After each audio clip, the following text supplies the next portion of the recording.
we're good. Okay, so let's review this again. We have North America, South America, Europe, Asia, Africa. Then we have Australia right here and Antarctica. Whoop, let me take it off the stand. Antarctica is right here. So what happens when I cut this earth, this globe in half? That's right, we're gonna get this map right here. Okay, and as you can see, when we cut it in half, we have our North America and South America on this side. And then we have our Europe, Asia, and Africa, and Australia on this side. Oh, but look, there's a little bit of Asia on this side. and there's Antarctica cut in two, the very coldest.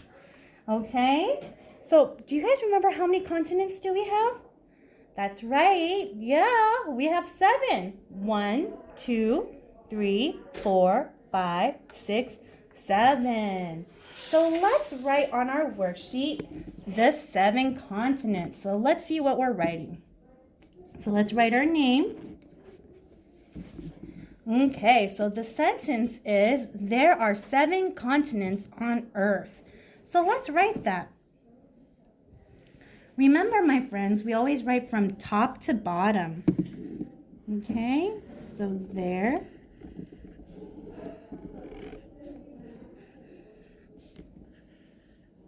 Are 7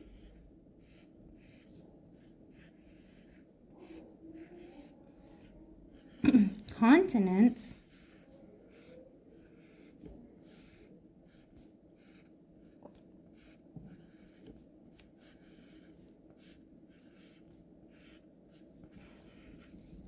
on Earth. And since Earth is a name, that's why the letter E is a capital letter. Okay, and as you can see, my friends, the first letter of the first word in a sentence is a capital letter. That's why T in there is a capital T. And each sentence ends with a period. Okay, so that tells us that the sentence is over. So let's say this sentence one more time. There are 7 continents on Earth. Awesome job, my friends. Thank you for writing the sentence with me. Okay. So thank you, my friends, for joining me today in learning new things and reviewing some old things that we've learned previously in the year. I will see you guys tomorrow. Have a great day. Bye.